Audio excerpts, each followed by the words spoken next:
Hello guys, good morning. So please samahan niyo po kami dito sa aming first and last day sa Singapore.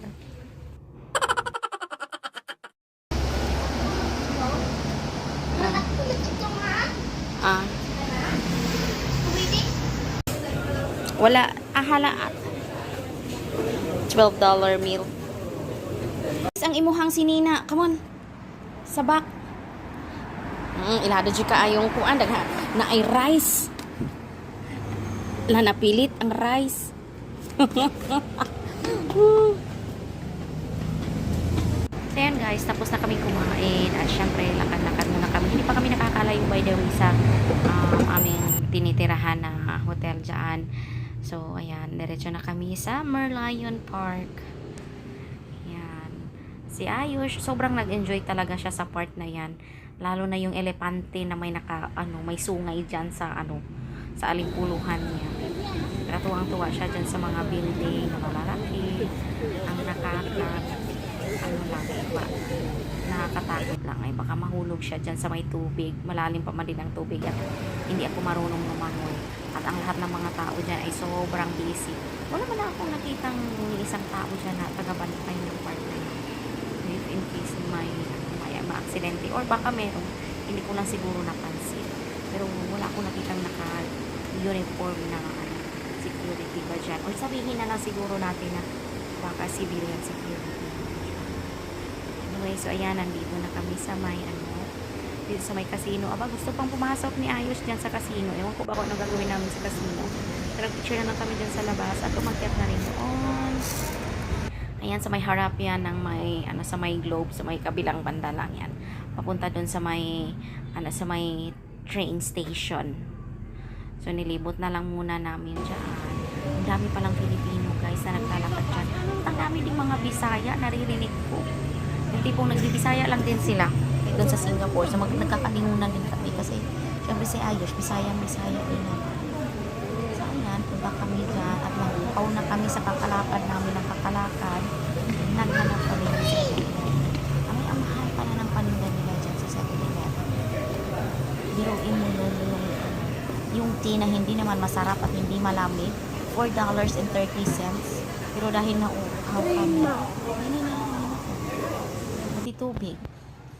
Hindi naman sila nauhiya dun sa presyo nila. Well, anyway, syempre, nasa Singapore tayo so inom lang din tayo. So, ayan, pagkatapos noon, hinanap namin kung nasaan ba talaga tong Universal Studio na to, sana itong globe na ito. Mabuti na lang ay yung globe na yan libre pala yung magpagkuhaanan ng picture at nasa labas pala yan ng Universal Studio. Ayush! Ayan. Si Ayush wala yung kaalam-alam kung ano ba yung mga nandyan. Basta, ang alam niya, magtitingin-tingin lang siya kung ano yung mga nakikita niya at saka yung mga characters kung sino-sino ba yung mga nandyan sa gilid-gilid niya. Diyan ako naawa banda guys. So, yung pupunta siya sa gate, sabi niya sa akin, Mama, pasok ta doon tayo sa loob mama kasi nandoon na sila nakapila, dito na tayo pipila. Sabi ko na hindi muna tayo pipila dyan kasi mahaba ang pila.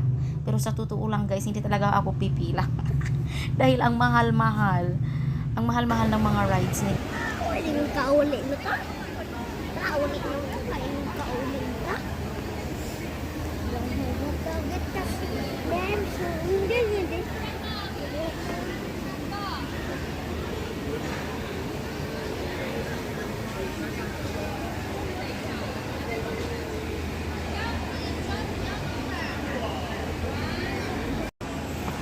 Ayush, hulat sa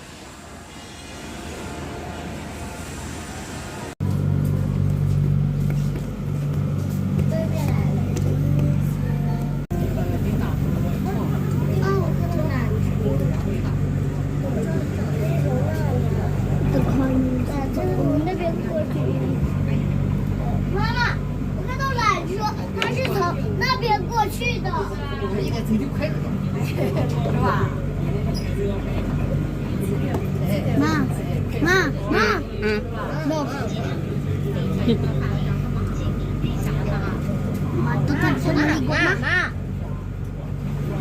Matutag Yes. sa maligo niya. Langoy ko sa ako kalangoy na. Maulan ko kalangoy magkalang. Nice, no? Practice na kung kaya training ko noon. Sentosa Boardwalk.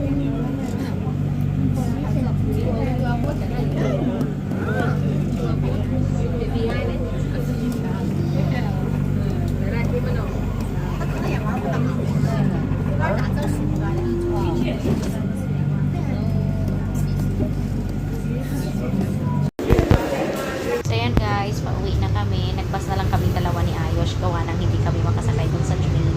Dahil wala nga ako ng AC card para sa akin. So, si Ayos free siya. Pero kailangan pa rin na may ano siya, itatap siya. Or else pumuntahan kami. $500 ba yun? Sabi ni ate na pumunta sa sa Singapore pag nahuli ka ng gano'n. Oy, saan kami kukuha ng 500? So pag uwi namin dahil gutom na, mag-alauna na yata yan guys. Nag-order kami dyan. Di ba? Pansit Canton lang yan guys. Ang kapal ng mukha nila, ang mahal ng pansit Canton. Yung Indomie lang yan. Tapos yung yung milk tea bubbles lang. Tapos Milo. Nasa ako lang sanang nagtimpla. Pero gutom kami eh. Nagbaon kami ng hopya. Ito yung kinain namin kahapon. Doon sa ay, natapon. Irigod. Makati yung ulo ko, guys. Sabi ko, Ayos, tingnan mo ko, baka may dandruff. Masipag yan siya mag-check ng ulo, guys. Sabi niya pa, ay, ayaw, maguba ng akong hair. Na, Lantawa ra kung na ay white hair, be. Magaling yan siya kumuha ng uban. Nagkakuha yan ng mama ko. Abang ko ba to sa mama ko? Nagpapakuha pa. Yung dami-dami naman. May kaspa. Lantawa diri o. Lantawa. Wala, may kaspa. Kanang white nga hair ba? Ang uban. Wala. Mahimok day kalulan ay white hair. Malula po ko. Pandugay pa. Gamay pa ko mama mahimo na kalulas. Dili pa. Kay 5 years old pa bang ka? Morning guys. Aalis na kami ni Ayos. Pauwi na. May food sa taas. Hi guys. Ha?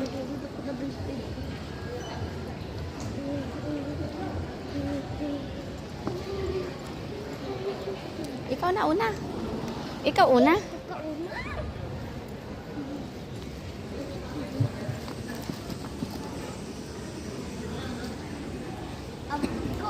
Proud kay ko ni Ayos guys. Alam niyo yun.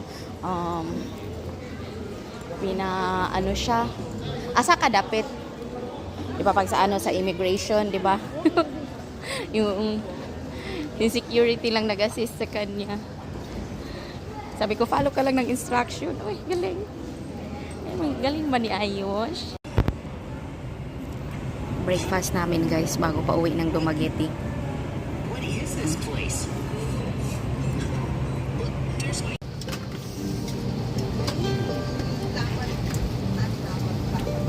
Gutom na naman. Walang ganang kumain guys.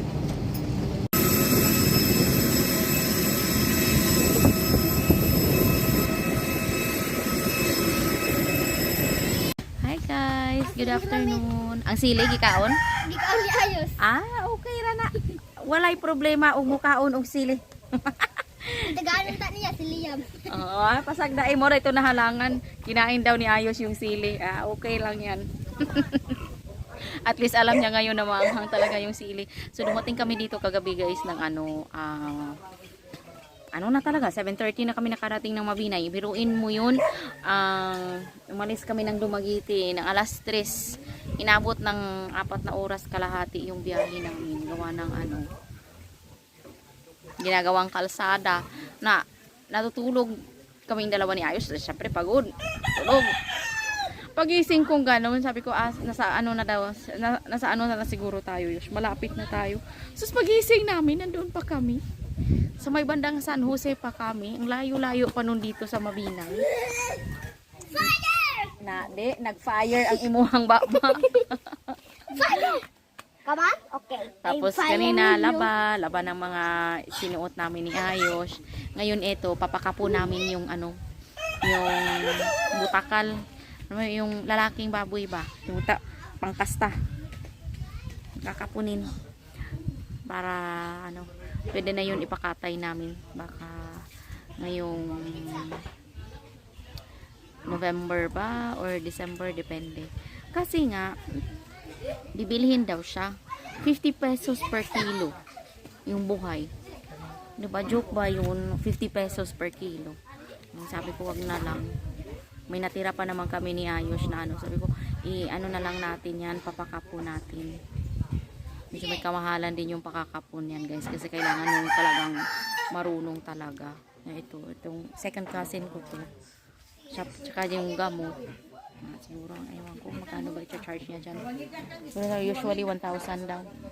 Kung saan ako nakatingin guys, kasi na nandiyan si Ayos tsaka si Leo, si Liam, baka mahulog ng mga kakao, akyat.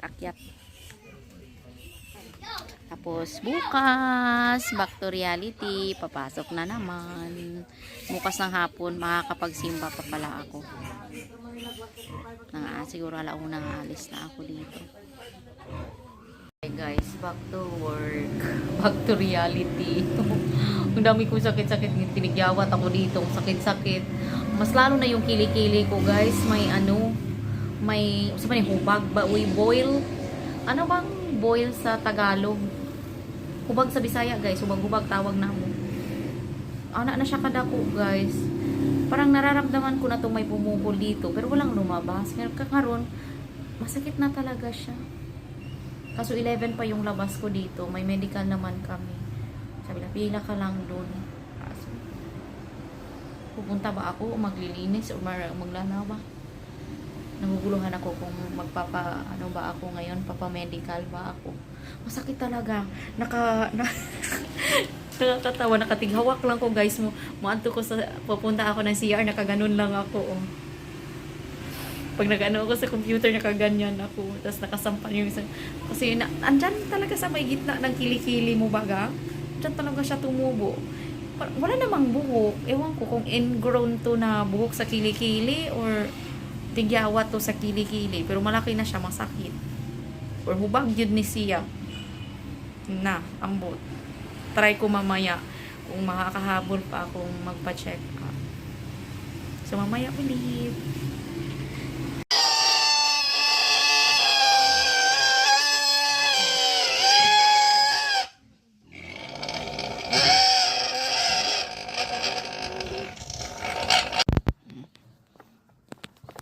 Pauwi na kaming bahay guys, galing sa church.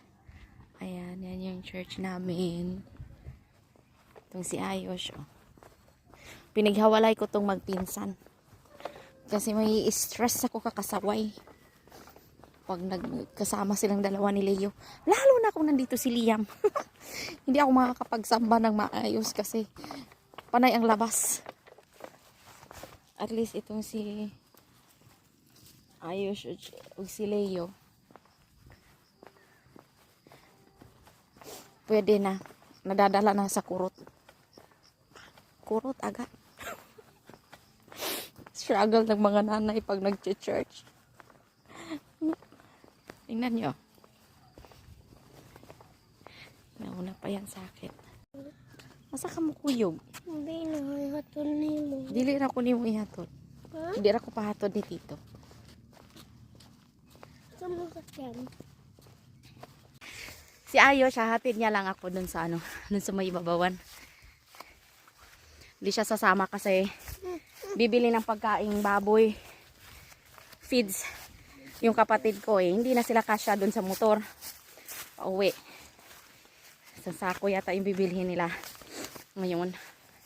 Plus iba pangkain ng manok. So hindi na pwede magbitbit ng bata. Hatid niya lang daw ako dito. Tapos kukunin lang siya ni tita niya mamaya. Ayan. Tingnan nyo guys. What's inside my bag? Bulad. Magmahay yung manglabnis akong bag kay bulad isulod.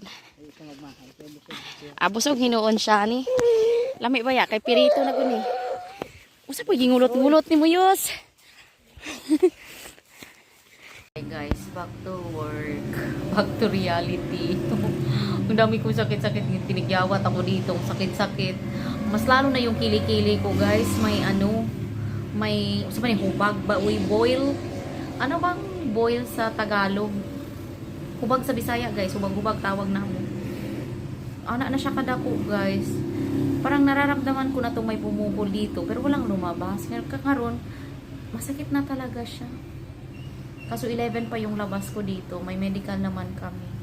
Sabi na, pila ka lang doon. Kaso, pupunta ba ako o maglilinis o maglalawa? Naguguluhan ako kung ano ba ako ngayon, papamedical ba ako. Masakit talaga. Nakakatawa, nakatighawak lang ko guys. Maanto ko pupunta ako ng CR, nakaganon lang ako. Oh. Pag nag-ano ako sa computer, nakaganyan ako. Tapos nakasampan yung isang... Kasi andyan talaga sa may gitna ng kilikili mo baga. Andyan talaga siya tumubo. Wala namang buhok. Ewan ko kung ingrown to na buhok sa kilikili or tigyawat to sa kilikili. Pero malaki na siya, masakit. Or hubag yun ni siya. Na, ambot. Try ko mamaya kung makakahabol pa akong magpa-check up. Guys, ang ending, hindi ako nagpa-check up. Inuna kong maglaba kasi ang dami kong labahin. Ayan. Meron pa nga itong, ayan, ibang mga damit ni Ayos nga na naiwan niya dito, di ba? Dito kami natulog before kami umalis. So, nilabahan ko muna. Ayan. Ayan, kay Ayos doon, dalawa. Pagka natulo na, lipat ko na to doon sa loob. O kaya, doon isama ko doon sa dulo. Tapos saka ko ilalabas bukas ng umaga ulit. Hindi pa natulo yung iba. Naantok na ako guys. Alas 3 na. Ayan o, damit niya ni Ayos. Alas 3:30 na. Gusto ko nang matulog. Papasok pa ako mamaya. Okay. Nakakaloka. May mabait. Biglang dumaan. May... Oh, ayun o. Natakot ako guys. Ayun o, tumakbo. Takot ako baka mangagat ba? Parang natuloy akong may phobia kung may nagalaw. May kumaluskus ng konti. Anyway guys, hanggang dito lang muna yung vlog natin. Sa susunod ulit. Salamat!